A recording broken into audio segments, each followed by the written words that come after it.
Bom dia, meus amados. Vamos para mais um vídeo de perguntas e respostas, deixando aqui sempre o recado que as perguntas são feitas abaixo do vídeo, quando é postado. Os vídeos antigos eu não tenho como voltar lá, ver os comentários, algumas perguntas. Então, sempre nos vídeos recentes, que eu acompanho e leio todos os comentários, pelo menos no primeiro dia, no segundo dia, depois vem os outros, e daí vamos deixando, porque se tem perguntas lá, não tem como eu ver. Algumas perguntas também são feitas de forma privada, muitas vezes no Messenger, algumas vezes lá na minha página do Facebook. E é claro que tem alguém que tem o meu WhatsApp e às vezes manda pelo WhatsApp também.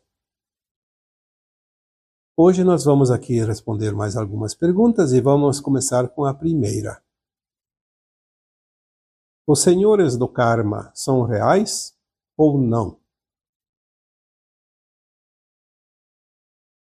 Tem uma pergunta também na mesma pergunta. Então, ou temos dívidas ou não? Esta é uma pergunta dupla feita por uma pessoa que segue esse trabalho. Então vamos lá, vamos responder também em duas partes. Primeiro, os senhores do karma são reais ou não? Eu vejo muita confusão e infelizmente tem YouTubers que falam de coisas que não têm muito conhecimento, como por exemplo, os senhores do karma. Falo numa forma que dá para ver, porque eu já vi inclusive algumas lives ou algumas postagens onde eles dizem que os senhores do karma são os arcontes, são os seres da não-luz que vieram aqui para a Terra. E não é verdade. Uma coisa é achar que é e outra coisa é entender como é. Se nós não entendermos a vida como ela é, e a vida como ela é aquilo que a alma está aprendendo, fazendo e vivendo e desenvolvendo aqui nesse planeta. Nós somos uma consciência. A alma é uma consciência, uma super-alma é uma superconsciência. E um fractal, que é o nosso caso aqui no planeta de provas e expiações, é também um fragmento de consciência. Todas essas consciências, quando elas pertencem a uma mesma mônada, elas fazem parte de um mesmo espírito. O eu superior, o átomo semente divino ou a centelha de luz da fonte. Antes de uma parte dessa nossa consciência maior se desmembrar de uma alma e vir aqui experienciar e criar num mundo de provas e expiações, com uma limitação de consciência, e quase a ausência de luz e ainda com o véu do esquecimento enquanto está na atividade que é encarnada. Isso é uma escola das mais duras, porém uma das mais interessantes desta galáxia Via Láctea. Uma coisa é certa, todos nós, numa consciência mais elevada, fizemos fila para enviar uma parte da nossa consciência, que é esta que está na atividade aqui na Terra, porque é uma experiência fantástica. Todos sabiam das programações, do currículo dessa escola, e todos tinham a garantia do amparo e também a garantia que um dia retornariam a se integrar novamente à sua versão mais elevada de alma. Esta é a regra desta escola, deste planeta Terra e desta consciência que está aqui. Minha, você e todos que estão aqui na Terra. Esquecemos porque é preciso esquecer para fazer algo novo, desenvolver, criar. É certo também que vieram os seres da Num-Luz, como os arcontes e seus parceiros de outros mundos inferiores, de estrelas que foram sequestradas pelas trevas, como a Terra foi aqui também, e que vieram aqui achar um campo fértil, porque a humanidade adâmica, essa humanidade que se encontra aqui na Terra, é uma civilização adâmica, também conhecida como sexta raça, uma raça amorosa. E eles vieram aqui e tiveram a permissão, porque o Criador, as leis naturais dos mundos, permitiu, porque era uma oportunidade deles aprenderem com os humanos. Mas eles, como consciências mais elevadas, porém caídos, como anjos caídos, se compraziam no mal e aqui exploraram as consciências humanas a seu belo prazer. Mas nós sempre tivemos o livre-arbítrio e o amparo, então ninguém tem um poder maior que o nosso. Ninguém é mais poderoso que você. Nenhuma raça pode tripudiar em cima de você se você não permitir. O problema é que as raças trevosas sabem como enganar os humanos, oferecendo coisas interessantes, oportunidades interessantes, coisas prazerosas, vantajosas. Eu sempre digo que isso é uma forma de ardilosidade. Eles são muito ardilosos. E ali o nosso ego corresponde e nós caímos na armadilha. Mas sempre caímos porque queremos, porque as vantagens oferecidas são atraentes. Porque ninguém pode te obrigar a nada. Nenhuma entidade física ou extrafísica tem um poder em cima da tua consciência para te dominar, se você não permite. Eu não sei quantas vezes vamos ter que repetir isso. Só que nós somos uma consciência que está num planeta de provas e expiações. Tem a lei do retorno, a lei de causa e efeito. Então, quando nós extrapolamos, sabendo o que não devemos fazer, porque a primeira vez que nós passamos por uma experiência negativa, também conhecemos a experiência positiva, que é o outro lado da moeda. Tudo isso é aprendizado. Não é nada problemático isso, porque não gera nem karma. O karma gera quando nós sabemos que aquela situação não é ética, não é legal, e assim mesmo fizemos porque temos interesse, que é onde entram os arcontes, as trevas. É uma isca. Então, se você cai na isca, você vai ter o karma. Os senhores do karma não são esses trevosos. Os senhores do karma é um conselho de anciões de alta casta espiritual que às vezes decidem algumas coisas a nosso favor. Como agora, por exemplo, que resolveram encurtar o karma. Quem tinha um karma para toda a vida vai ter a possibilidade de se redimir, extinguir o karma sem precisar ir até o fim dessa encarnação. Decidiram que o fim do karma neste planeta Terra, a partir já da próxima geração, não tem mais. Porque quem tem karma não vai nem encarnar mais na Terra. Mas não são os trevosos que são os senhores do karma. Então, são reais ou não? Sim, são reais, mas não aqueles que as pessoas acreditam que seja. O karma não é uma imposição, o karma é uma oportunidade. Se você tem um karma e não quita o karma, você não vai ascensionar, vai ficar eternamente no mundo de provas e expiações. Então, os senhores do karma te oferecem oportunidades Então, às vezes, tem um conselho que decide: vamos fazer isso para modificar, para ajudar as pessoas, ajudar essas almas e não prejudicá-las. Eu não sei aonde está a dúvida, e muitas pessoas têm essa dúvida. Mas é aquilo que eu disse, tem pessoas que também não entendem e ficam divulgando como se fossem verdades e não são verdades. A segunda parte da pergunta diz, então, claro, se os senhores do karma são reais ou não, então temos dívidas ou não? Claro que tem dívida quem fez a dívida. A dívida não evapora. Se você tem uma dívida kármica, você vai ter esse karma sempre enquanto não pagar. Mas você pode pagar de muitas maneiras, não somente pela dor. É outra coisa que os senhores do karma decidem, às vezes.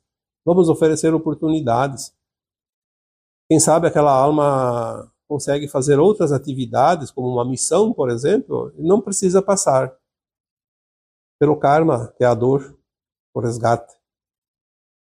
O sofrimento para resgatar um karma, às vezes, é forte. Então, os senhores do karma existem, mas não são do mal. São nossos protetores, nossos cooperadores, porque eles nos favorecem sempre, de uma forma ou de outra, nos dão oportunidades. E as dívidas, sim, tem e não também. Quem não tem, não tem. Quem tem, tem. Quem fez alguma coisa que causou dor e sofrimento para algo ou alguém, nesta vida ou em vidas passadas, vai ter que resgatar isso, harmonizar. E o karma é uma oportunidade que vai aparecer, para que aquela alma possa se libertar daquela dívida e ter o mérito, como agora na ascensão. Vamos para uma outra pergunta. Quando a alma é boa, uma boa pessoa, e desencarna com muitas tatuagens, o que acontece? Olha, eu já vi tantas histórias. Ah, quem tem tatuagem não vai ascensionar. Eu não sei de onde tiraram isso. É outra história que tem a informação e tem a desinformação. Quem vai ascensionar é a alma, não é o corpo. Quando a alma desencarna, ela sai do corpo, é cortado o cordão de prata e ela se liberta do corpo, que o corpo é como se fosse uma prisão. Prende a alma do nascimento até o momento do desencarne, para que ela possa fazer as experiências, porque é o corpo que é o veículo que leva essa alma para as suas experiências. O corpo sente, o corpo é a caixa de ressonância da alma. Sem o corpo, nós não sentiríamos nada, porque a alma não sofre. É o corpo dói, o corpo sente, o corpo precisa de cuidados, mas tudo que ele sente é uma mensagem. A alma quer falar para a nossa consciência biográfica, que é essa consciência que nós temos cerebral, que nós agimos no dia a dia, que é a nossa mente. E nós fizemos as coisas de acordo com as necessidades. E o corpo tem necessidades. O que vai importar uma tatuagem? Povos antigos, que eram bem experientes e elevados espiritualmente, usavam, não digo tatuagem como hoje, químicas, mas usavam produtos naturais para se pintar, para festejar. Que diferença faz? A tatuagem é apenas um desenho, é como uma roupa que você veste. A diferença é que hoje faz uma tatuagem e ela é difícil de tirar depois. Por isso tem que pensar bem antes de fazer. Mas tem uma coisa que interfere, sim, que é a intenção. Tem gente que coloca símbolos satânicos, por exemplo. Por que uma alma boa iria colocar símbolo satânico no seu corpo? Aí é explícito. Então, porque a alma faz questão de mostrar o seu lado perverso. Então, essa intenção, sim, vai atrapalhar a ascensão da alma. Mas uma tatuagem, mesmo que seja um símbolo satânico, se aquela pessoa não tem ideia do que é aquilo, não sabe o que representa, apenas achou bonito, também não tem tanta importância, porque tudo está na nossa ação. São as nossas ações que vão decidir o nosso futuro mais tranquilo, mais problemático. Então, uma tatuagem no corpo não significa para a alma praticamente quase nada. É claro que, como disse, se a intenção é colocar um desenho que vai mostrar algo de propósito, que não é da luz, aí não precisa nem de tatuagem. A própria consciência já é perversa. Porque o que vai evoluir ou não é a consciência, não é o corpo. O corpo vai se decompor e a tatuagem vai junto. Mas as intenções e as ações não ficam impressas no corpo da alma, no corpo etérico, que acompanha a alma após o desencarne e vai moldar o corpo físico numa próxima encarnação. É o modelo. Por isso nós temos as tendências das vidas passadas. Está impresso nos registros de alma. Então o que acontece com a alma se ela é boa? Como diz a pergunta, quando a alma é boa, uma boa pessoa, e desencarna com muitas tatuagens, o que acontece? Não acontece nada de ruim. Porque é a alma que é boa, o corpo. Se fosse assim, então aquela pessoa que corta uma perna, um braço, vai encarnar futuramente, vai ter problemas? Não. Cada encarnação é um corpo novo. Vai acontecer, sim, algumas impressões. Por exemplo, uma pessoa que sofreu um traumatismo muito sério, que criou um trauma nas memórias daquela alma, ela vai ter sinais numa próxima encarnação.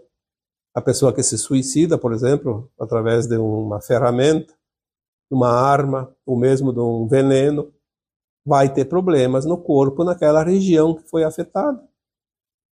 Não problemas muito sérios, mas vai ter sinais. Então, temos que entender, como eu disse na primeira pergunta, temos que entender a vida. A vida como ela é de fato, e não como nos disseram que é, e nem como alguns inventam. Entender as vidas passadas, entender o que acontece no futuro, mas de uma forma dentro das leis divinas, que são naturais e certeiras. E não aquilo que alguém quer impor através dos dogmas, através dos interesses. Acabou esse tempo do controle. Agora nós estamos nos libertando do controle. Mesmo quem vai para o exílio tem oportunidade de se libertar do controle, pelo menos esse restinho de vida que ainda tem. Não precisa mais ser controlado. Acabou a época do cabresto. Você é uma alma livre, sempre foi e sempre será, mesmo que vá para o exílio. Porque quem decide o teu destino, você vai ter que ir para o exílio, ou vai ter que pagar um karma, não é ninguém fora de você, é a tua consciência, a tua frequência. É bom que você saiba disso e é bom que se entenda isso. Mais uma pergunta. Gostaria que me explicasse sobre o sexo. É pecado? Podemos praticar só pelo desejo? Eu diria que o sexo é um tabu que foi criado para nos controlar. Mais uma forma de controle. Aliás, eu diria que quase tudo é controle até aqui, porque nós éramos, de fato, consciências muito limitadas. E quem tinha um pouquinho de consciência acima, se aproveitava.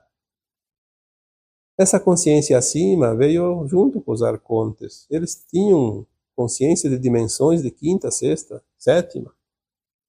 Porque a consciência ela pode ser boa ou ruim em qualquer dimensão. Tem o livre-arbítrio. Quer cair como os anjos caídos? Cai, não tem problema. Vai ter um retorno duro pela frente, mas vai cair. Vai para mundos mais inferiores, vai ser o reizinho lá, de vez em quando. Embora não possa encarnar, mas tem o controle, tem o domínio. Isso dá alegria, dá prazer, dá satisfação para essas almas perversas. Então, o sexo é pecado? Não. E sim, depende como é feito. Existe o sexo sagrado, E o sexo profano. O sexo sagrado, porque é um ato de amor, ele cria uma vida, ele gera novas formas, não só humanas, como o sexo entre animais ou entre as plantas.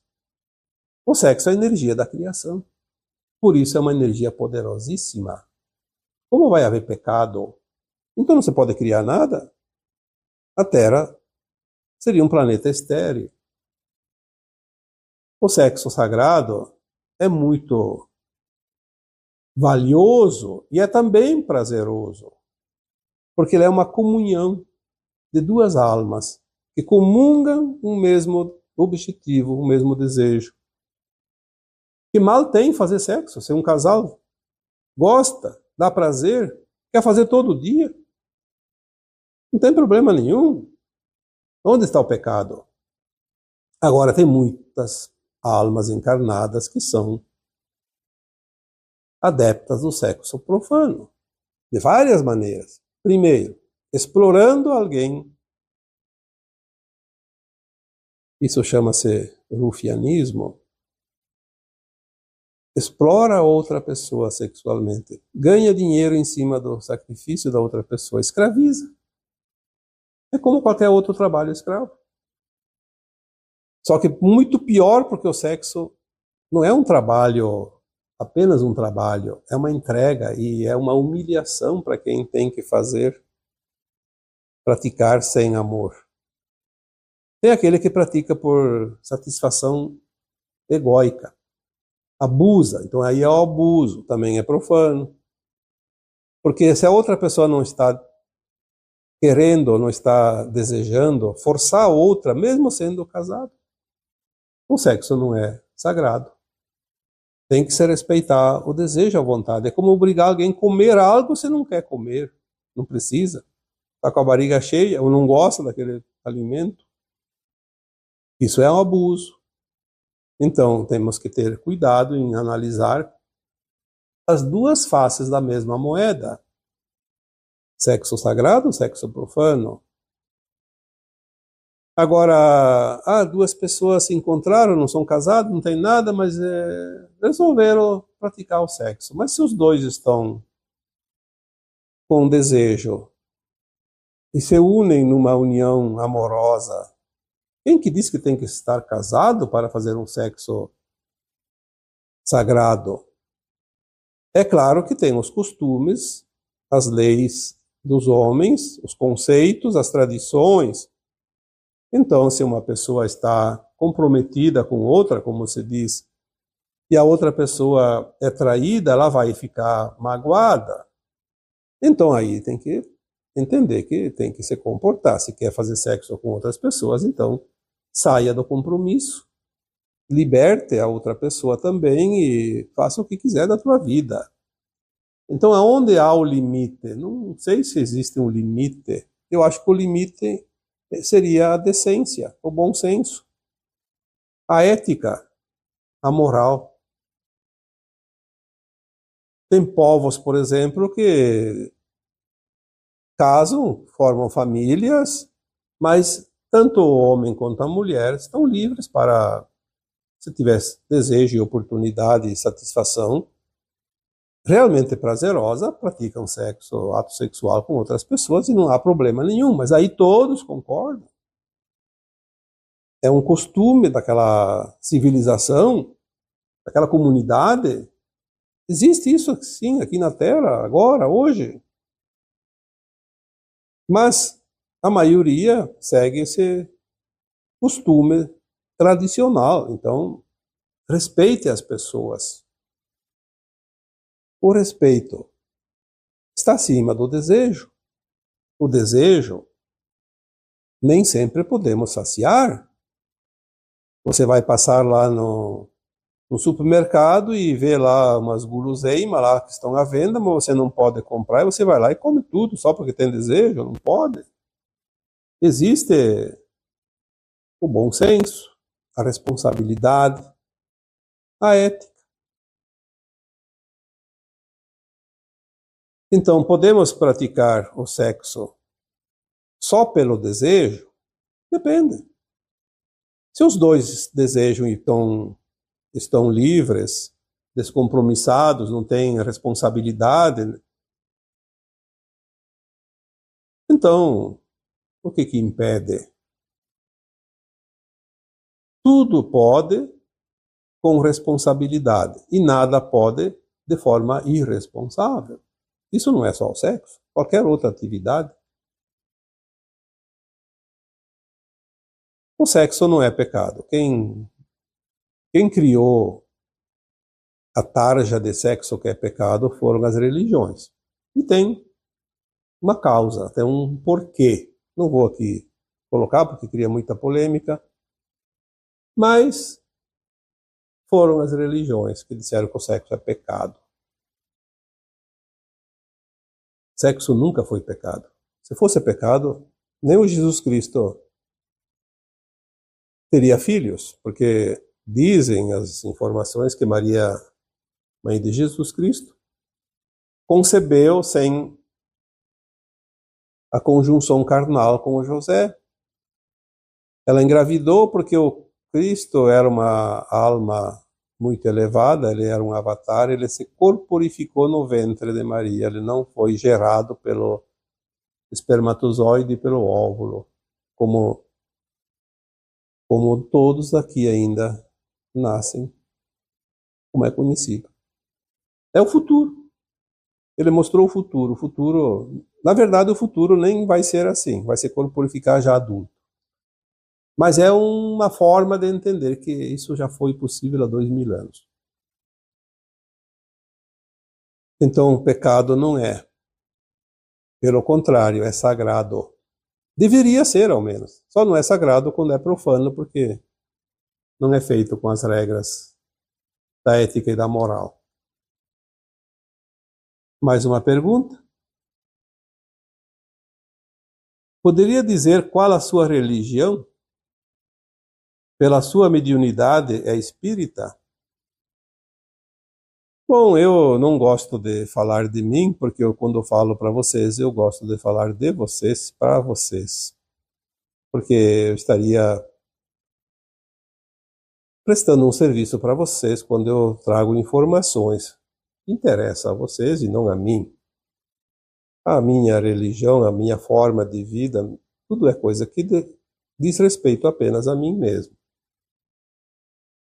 Mas como curiosidade, já que é uma pergunta, e eu não gosto de deixar as pessoas sem respostas, porque eu acho falta de respeito, então vamos responder, porque não é uma pergunta ofensiva, não ofende ninguém, nem a mim. Eu acho que as religiões, elas fazem parte de um processo em um determinado tempo para cada alma encarnada. Passamos os tempos das religiões, sim. Todos nós, a maioria, pelo menos, se não teve nesta vida, teve em outras vidas, todos nós passamos por alguma religião. São experiências. Mas agora, quando a Terra terminar a transição, não vai haver religião nenhuma, vai ser uma coisa só, a espiritualidade. Nós somos almas. Nós temos dentro de nós o Deus, que é a luz. E aqui nesse planeta de provas e expiações tivemos também a sombra, que são as trevas. Nós somos luz, somos sombras. Então nós temos o Deus da luz e o Deus da sombra. Sempre tivemos. Só que a religião diz que você tem que acreditar apenas no Deus que é aquela religião. E tem religiões que o Deus dela é um, da outra é outro, e um é melhor que o outro. E se Deus não existe como entidade, é apenas uma consciência, é uma só. É uma consciência una. Inclusive não só aquilo que nós acreditávamos que era Deus. Deus Pai, Deus Mãe, Deus Filho em um. Isso é uno. E nós somos uma partícula, uma semente deste uno. Então nós também somos deuses, porque o todo está na parte e a parte está no todo. E tudo é consciência e nós somos consciência também. Limitada, obviamente. Então a religião hoje não importa. Cada um se sente bem naquela que frequenta e deve continuar naquela que frequenta enquanto se sentir bem. Quando se sentir que lá já não tem mais nada a aprender, vai fazer o quê? Perder tempo? Eu nasci numa família cristã, católica, apostólica, romana. Então, no início, no meu tempo, eu segui essa religião porque era de família e a gente acreditava nisso e aprendi nisso algumas coisas também. E servem, sim, servem até hoje. Mas com o tempo eu comecei a entender que a religião não está no templo e sim dentro de nós. Então eu tenho o meu templo pessoal. Eu tenho que frequentar esse templo, a minha alma. E quando eu comecei a desenvolver o conhecimento das normas kardecistas, porque o Allan Kardec codificou o espiritismo, isso serve para... Eu acho que deveria servir para todas as pessoas, mesmo frequentando a sua religião, deveria entender a codificação de Kardec, o espiritismo, porque ele não vai mudar os teus conceitos, ele vai te explicar de uma forma muito mais profunda, até para você entender a tua religião, independente de qual que seja. Mas existe essa coisa de, não, espiritismo é religião. Não, espiritismo não é religião, é uma filosofia, é uma doutrina que nos mostra quem somos. Ela não faz mudar o conceito religioso. Eu não frequento a igreja católica hoje porque ela não me agrega mais. Mas eu, às vezes, sou convidado para um casamento, para um batizado, eu vou, não tem problema nenhum. Eu me sinto bem dentro de uma igreja, como eu me sinto bem em qualquer tempo. Eu sou espírita porque eu entendo que nós somos almas, e almas é entendido como espírito, então todos nós somos espíritos. Todos nós temos mediunidade, porque nós temos os canais mediúnicos. Alguns desenvolvem mais, outros não. Mas a intuição é o nosso canal mediúnico coletivo. Todos nós temos. Temos o terceiro olho, que é a glândula pineal, que nos une às dimensões superiores, as nossas versões próprias de alma e as outras almas, que são consciências também superiores. Sem esse canal mediúnico, nós estaríamos não sei aonde, talvez nem existiríamos, porque não há como. Então é preciso compreender a mônada, o espírito, quem somos, o eu superior, o átomo semente divino, a centelha de luz da fonte, a partícula divina que somos. Somos deuses, sim, independente da crença. Temos aqui mais uma perguntinha. A Terra é um planeta prisão? Não. Não é planeta prisão. Quem diz o contrário não está sabendo o que é um planeta prisão. E por que a Terra não é prisão? Porque nós somos livres. Nós viemos aqui experienciar numa escola de provas e expiações, mas quando nós completamos o nosso aprendizado, nós fazemos a ascensão. Muitas almas ascensionaram antes da transição planetária final e foram para planetas de quinta dimensão, de regeneração, não mais de provas e expiações. Então a Terra não é prisão. Nada prende nós aqui, a não ser um compromisso que nós assumimos de aprender este curso. Se nós viemos aqui, é como uma faculdade, você passou no vestibular, você frequenta a faculdade, você não está numa prisão. Mas se você não completa, você não ganha o diploma. É assim que estamos aqui na Terra. Não estamos aprisionados, estamos aqui condicionados a concluir o curso para ganhar o diploma da ascensão, nos transformar em mestres ascensos. Planeta prisão é um planeta que vai ter um destinado, já está preparado, já sempre esteve preparado, na verdade, para certas almas aqui encarnadas na Terra que não tem mais recuperação. Nem no mundo de provas e expiações futuro eles não conseguem voltar à sua essência, pelo menos para se redimir. Muitos humanos agora vão para um planeta prisão ao desencarnar. Este sim é prisão. Não vai sair de lá de jeito nenhum enquanto ele não fizer pelo menos um esforço para tomar consciência que ele precisa recomeçar do começo, novamente, no mundo de provas e expiações. Ele vai ter que lapidar o seu ego inflado até ele ficar razoável, aceitável no mundo de provas e expiações, porque os próximos mundos de provas e expiações não vai ter o mal como teve aqui na Terra. Não vai ter os arcontes e seus asseclas. Então eles são um elemento perigoso, um elemento contaminador que não pode entrar nesses mundos de provas e expiações onde vão os exilados da Terra, porque eles são muito perigosos. Então eles vão para uma prisão se lapidar, vão sofrer até, como se diz no popular, até pedir água. Vai pedir água, socorro.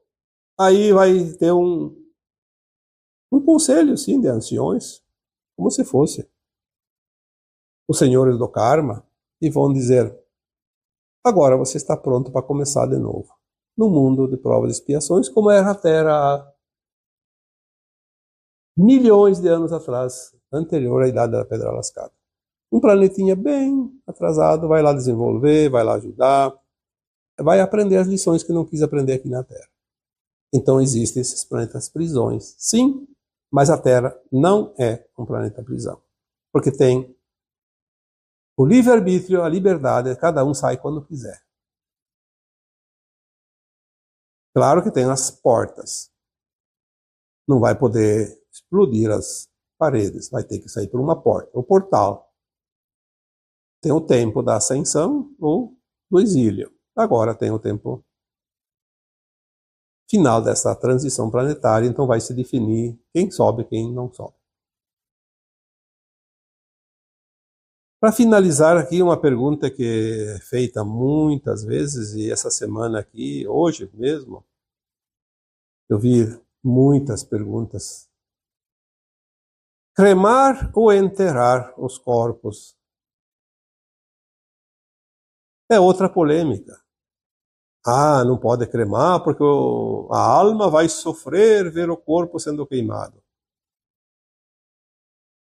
Eu digo assim, a alma, ao desencarnar, é cortado o seu cordão de prata.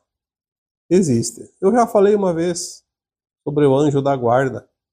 O anjo da guarda é aquele que nos liberta quando desencarnamos. Ele corta. Ele vem quando nós somos concebidos e fica até o final. É o nosso companheiro de viagem. Ele não interfere, ele não pode fazer nada, mas ele nos inspira e acompanha. É o nosso guardião. Ele corta o cordão de prata, a alma está livre. A maioria das almas, a maioria, não fica perto do corpo depois de desencarnar. Alguns momentos ali, algumas horas, mas geralmente ela sai para estar livre. Algumas ficam para o seu velório, mas é muito pouco. Então ela não fica. Mas se a alma fica porque está apegada ao corpo, e tem aquela alma que enquanto encarnada cultuava o corpo como um deus. Era o deus Adonis, maravilhoso, potente, único, o melhor dos homens, ou o melhor das mulheres. Viveu para cultuar o corpo. É apego. Toda pessoa que morre, a alma apegada, ela tem dificuldade de seguir. Ela fica onde ela está apegada. Se é ao corpo, fica perto do corpo. Se é da sua propriedade, fica perto da propriedade. Se é apegada a uma pessoa, ela fica próxima daquela pessoa. Se é apegada a um negócio, ela fica perto dos negócios. Então, a alma apegada é um problema. Por isso temos que trabalhar o desapego. Temos que ter, sim, responsabilidade, mas não apego demais, senão depois temos dificuldade quando desencarnamos. Então, se a alma é apegada, ela não vai ver o corpo queimar porque não é cremado, então ela não sofre. Eu digo que é um engano. Se ela está apegada ao corpo, ela vai sofrer muito mais vendo os vermes comer o corpo, porque ela vai sentir cada ferroada do verme. Ela vai ver o corpo se desmanchando e vai levar dias, semanas, às vezes até meses. até que fica só os ossos. Eu acho que ali ela sofreria mais. Você vai queimar, pelo menos cremar, aqueles minutos e deu.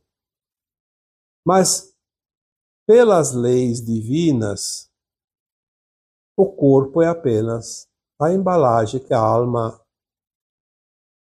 pega para si ao encarnar até o final da sua caminhada naquela existência.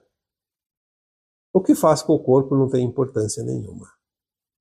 Porque se a alma é apegada, vai sofrer de uma forma ou de outra. Se ela não é apegada, ela nem vai ver se foi cremado, se foi consumido pelos vermes. Mas existem crenças, conceitos, opiniões. Ah, não pode. Tem que esperar uma semana para cremar. 3 dias, tem alguém que fala.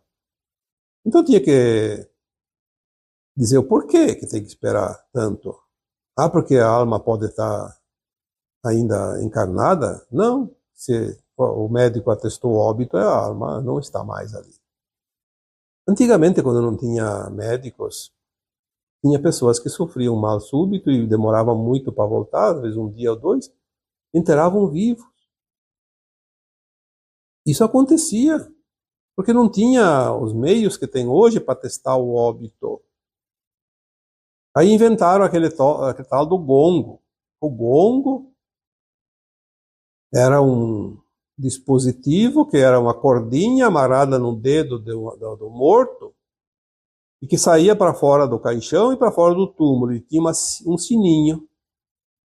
Daí, se a alma não tinha saído do corpo, ela vai voltar. E a pessoa não morreu e ela está viva. Ela se mexia. E se ela se mexesse, ia tocar o sino. Daí alguém ia lá e arrancava novamente o defunto lá da tumba e daí salvava. Então, salvo pelo gongo. É a famosa frase. Aliás, a gente ouve essa frase desde que nasce e a maioria nem sabe o que é. Esta é a verdadeira história desta frase, salvo pelo gongo. Então, cremar ou enterrar não faz diferença nenhuma. Eu diria que todos deveriam ser cremados por uma questão de saúde pública, porque cadáveres, os restos que se decompõem, eles criam dentro da terra, em algum lugar, mesmo que hoje as funerárias tenham um sistema de sugar todos os líquidos do corpo antes de fazer o enterro, mas em algum lugar essas coisas vão, esses restos, e eles vão criar um líquido que vai, a terra ela é permeável, vai andar por aí pelo chão, né? Algum lugar tem que ir. Alguém já disse que o petróleo vem desses restos? Eu não sei. Nunca, né? Nenhuma informação eu recebi sobre isso, mas vai saber. Um dia vamos saber se é verdade ou não. Mas, de qualquer forma, eu acho que a cremação resolveria um grande problema. Hoje os cemitérios estão abarrotados, não tem mais espaço. É uma questão de escolha. Se eu quero ser cremado, eu vou ser cremado porque é um pedido meu e a família tem que aceitar. Se eu não peço, a família decide cremar, não tem problema. Você vai enterrar, porque depois tem que ter o cemitério para ir lá rezar pelo morto. Você pode rezar pelo morto onde você estiver. O morto não está no cemitério. Lá está o corpo, está apodrecendo. A alma está em qualquer lugar e ela vai saber se você está rezando para ela ou não. A alma foi para uma outra dimensão acima. Ela sempre sabe dos que estão abaixo.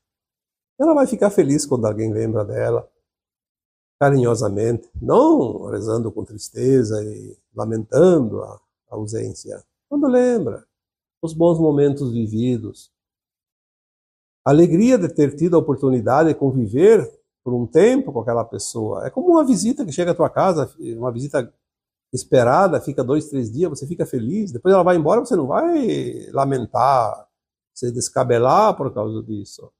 Vai lembrar que é bom aquela visita, que é alegre, que beleza, aqueles bons momentos. E assim é a vida de quem está próximo de nós. Temos que começar a trabalhar mais o que é real e não o que é ilusão. E aí nós mudamos os conceitos, porque se nós não mudarmos o conceito, nós sofremos. Ainda a gente acredita que a morte é o fim, a separação é para sempre, e não é verdade. O outro apenas foi para uma outra dimensão, daqui a pouco nós nos encontramos de novo. E tudo segue, porque a vida continua sem fim. Não há fim. E agora eu vos deixo com o meu abraço de luz em cada um de vocês. Namastê.